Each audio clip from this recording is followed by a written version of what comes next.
Welcome to an untold story, a journey back to the last traces of colonial Kenya, where privilege, power, and family legacy intersect in the vast landscapes of the Soysambu estate.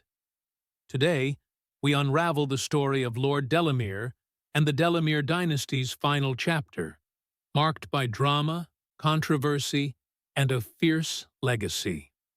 From the rugged highlands to the haunting history left in their wake, this is the story of Kenya's last colonial dynasty and their powerful presence that spanned generations.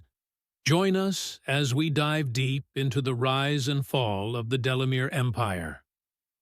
In the vast landscape of the 49,000-acre Soysambu estate along Lake Elementaita, the last traces of colonial privilege faded with the passing of Lord Delamere's legacy. For generations, the Delamere family held this land firmly, their influence weaving through Kenya as a long-standing symbol of colonial power. Occasionally, trespassers met with armed resistance. Yet, this week marked the quiet end of an era as Hugh George Cholmondeley, the fifth Baron Delamere, passed away. In Naivasha, he was a prominent figure, but his departure signals another chapter of colonial history closing. The Soysambu estate stood as a final remnant of the White Highlands' aristocratic reign. Within its green stretches sits a statue of the third Baron Delamere, relocated from Nairobi after Kenya's independence.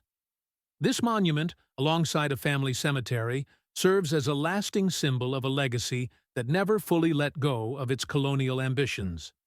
Later in life, Lord Delamere, who preferred to be called Hugh, felt the weight of his title in an independent Kenya.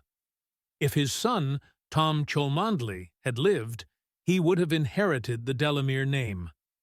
But Tom, known for his controversial behavior, passed away 8 years ago, leaving a gap in the family line.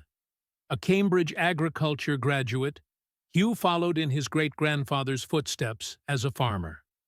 His ancestor, the third Baron Delamere, sold his British estate to invest in Africa. Whether the Delameres profited from their ventures depends on how one measures success. The fifth Lord Delamere, however, grappled with the complexities of managing a large ranch amid political and environmental pressures. A decade ago, in an effort to streamline the sprawling Sheikh 5 billion estate, he divided it into smaller, manageable sections. His plan to pass it to Tom fell apart with his son's untimely death. For years, Lord Delamere maintained his cherished Boran cattle, a hardy breed well suited to the tough conditions, sustaining the family's income through the beef trade. However, at Soysambu, the Boran cattle had to compete for grazing space with zebras, highlighting a delicate balance in nature. Unlike his father, Hugh could no longer eliminate the zebras to reduce competition. If Tom had chosen a quieter path, the Delamere legacy might have avoided public scrutiny. Instead, he lived out a vision of colonial grandeur, often seen carrying a Luger pistol and a Winchester rifle as he patrolled the estate, treating it as his personal domain. His violent actions, however, drew national attention, particularly after two high-profile killings, the deaths of stonemason Robert Njoya Mbugua and KWS Ranger Samson Ole Sisina.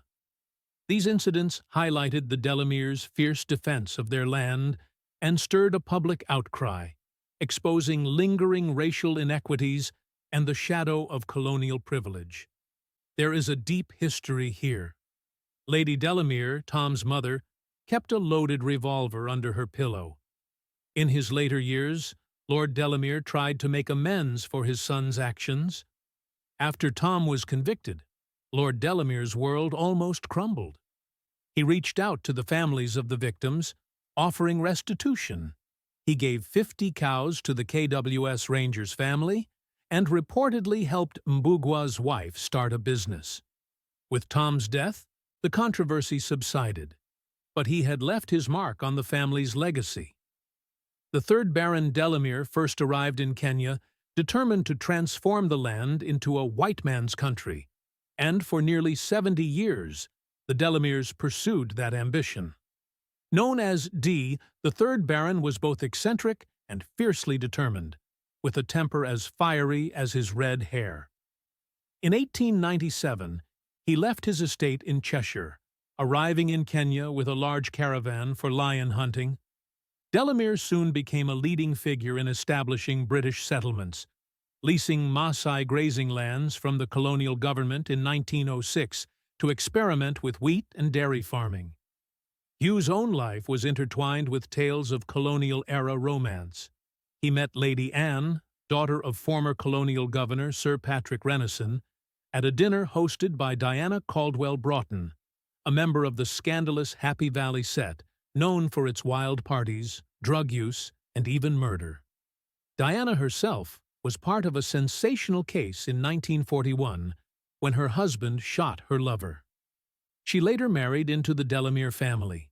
With the passing of Hugh George Cholmondeley, the Delamere name fades further into history, particularly in Kenya.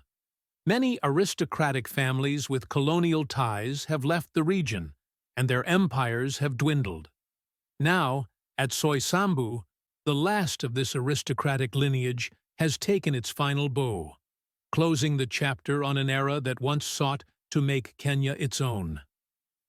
Thank you for joining us on this exploration of Kenya's complex colonial history and the legacy of Lord Delamere.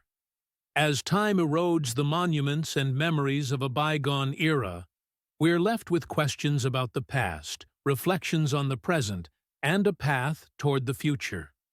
If you found this story intriguing, don't forget to like, subscribe, and hit the notification bell for more deep dives into forgotten histories and hidden legacies.